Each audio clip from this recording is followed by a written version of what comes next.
Hey guys, in this video we're going to take a look at how you can change TV audio language on the iPhone 15 series. First, let's go back to the home screen by swiping up at the bottom of the screen. Then from the home screen, tap on Settings.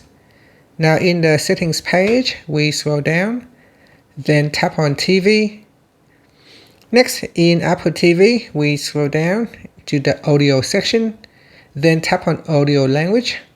By default, it is set to auto, but if you want to manually change the language, you can do so. So go down the list here and select a language that you would like to use.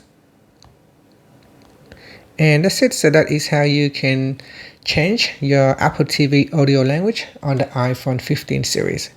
Finally, you can swipe up to go back to the home screen. Thank you for watching this video.